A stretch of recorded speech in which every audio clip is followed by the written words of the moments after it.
Hello, my name's Lise. Welcome now, everybody, to my Buffy Season 1 review. I'm going to be ranking all I'm going to be doing a Buffy series review, a ranking video. I'm going to be watching the Angel TV show, so I'm just watching all Buffy stuff. I was sick for a good month with the dang cold that's infecting the United States right now, so I'm getting over that, but I'm watching Buffy at the same time.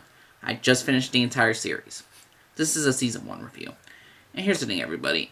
I don't need to explain why Buffy was a cult classic back then. I mean, that show made vampires cool.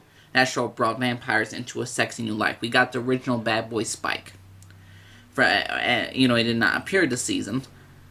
This show and this culture for what it did for Buffy, the Angel spin-off show.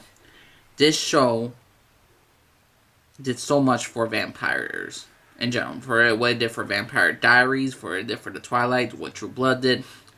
This was the original show for vampires to make it better and to make it more awesome.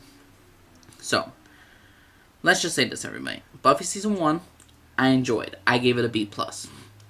Now, for a first season, it has its fault because it's the shortest of all the seasons. It's only 12 episodes.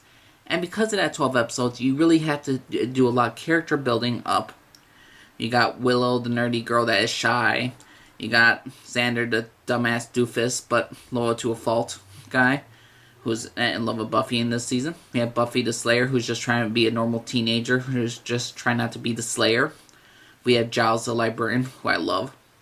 And we're introduced to Angel. I was surprised at how quickly Angel was introduced in this entire show. The main villain is a master. He's a vampire that's trying to get out to wreak havoc upon the world.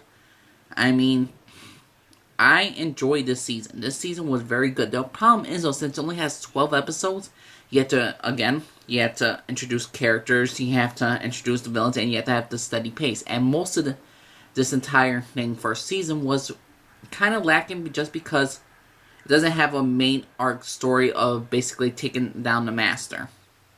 And even though the Master is an interesting vampire and I like him, and I think he's very cool and all that stuff, the problem is so with his character is just there's not enough of him, and they don't have a lot of out of 12 episodes, I say maybe a little more than, maybe 6 episodes they actually develop the villain, or 6 episodes they actually develop towards the plot of getting rid of this villain.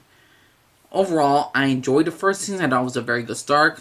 I mean, I did not like Cordelia, the dang cheerleader. I could not stand her. So, the first season of Buffy just had the problems of just being the stepping stones of a first season and not overall having a clear arc of where it wants to go. Or if it did knew where it wanted to go, it didn't fill it.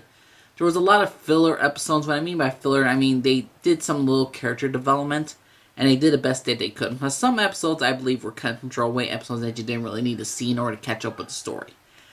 It's not like you had to watch every single dang one. I mean, certain ones were good, but it's just like certain episodes, you see a great storyline. Oh, the second episode, okay, pretty good. Third episode, okay, a filler, we might need one filler.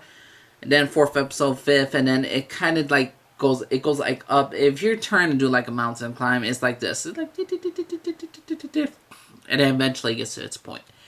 But for Buffy Season 1, I enjoy. I think it was a pretty dang good first season. Again, it's the B+. The only fault of this is only 12 episodes. If this season had 22 episodes, just like the regular seasons, previous and the next up-and-coming seasons, this Season 1 would have been higher up on my list. But Buffy Season 1, I'm going to give a B+.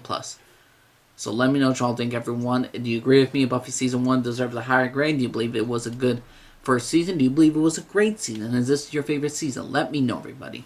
See, my Buffy Season 2 review, Season 3, Season 4 is going to continue. So check out those future videos.